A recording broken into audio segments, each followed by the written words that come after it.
Сайн байцгаана уу? Цахим дотрын систем буюу e-tax системээр иргэн хэрхэн татвар төлөгчөөр бүртгүүлэх талаар видеог хүргэж байна. Цахим дотрын системийн портал хуудсанд иргэн татвар төлөгчөөр бүртгүүлэх сонголтыг хийн.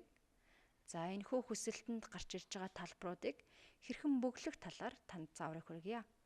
Регистрийн дугаар талбарт та регистрийн дугаарыг зөв, алдаагүй бүрэн оруулна.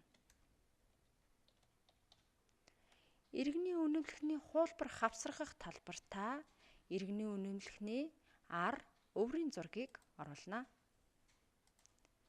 Энэхүү зургаар иргэн та өөрөө энэхүү хүсэлтийг гаргасан эсэх шалгалтыг хийх учраас та энэ зургийг заавал оруулах шаардлагатай. Нэр талбарт та өөрийн нэрийг алдаагүй, бүрэн, кирилл үсгээр бичиж оруулна. Эцэг эхийн нэр талбарт мөн ялгаагүй эцэг эхийн нэрийг кирилл үсгээр бичиж оруулна.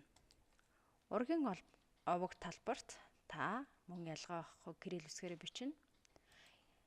Татвар төлөгч та ямар нэгэн үйл ажиллагаа эрхэлж татвар төлөгчөөр бүртгүүлж байгаа бол эрхлэх үйл ажиллагааны талбарт бөглөх бөгөөд хувь хүний орлогын албан татврын хөнгөл чөлөөлтөөр бүртгүүлж байгаа бол эрхлэх үйл ажиллагааны чиглэлийг байхгүй гэсэн бичиж оруулна.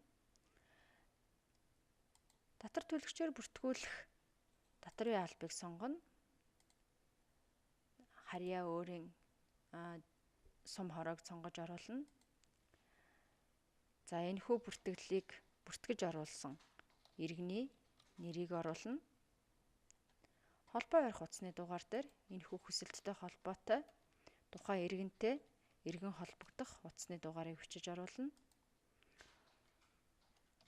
Холбоо барих цахим шуудангийн хаяг дээр иргэний энэхүү хүсэлтийн шийдвэрлэлтийн талаарх мэдээллийг хүлээн авах боломжтой имэйл хаягийг оруулж мэдээллээ бүрэн оруулсан эсэхийг шалган бүрэн оруулсан бол та илгээх товчийг дарна.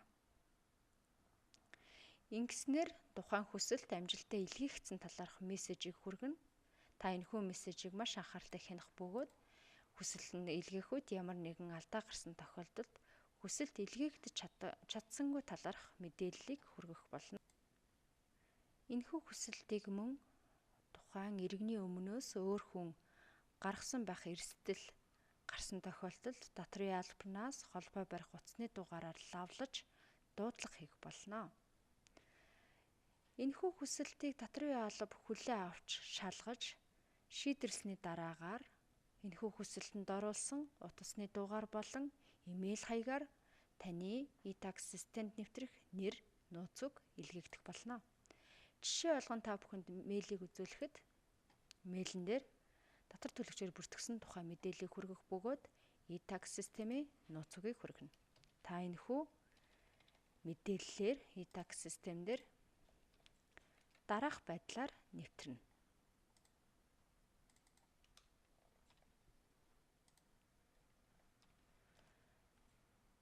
Үйлдэл хийж нэвтэрсэний дараагаар та e-tax системд бусад татвар төлөгчийн ижил ажиллах боломжтой бөгөөд хувь хүний орлогын албан татврын тайлан илгээх боломжтойгоор тайлан шууд харагдах болно.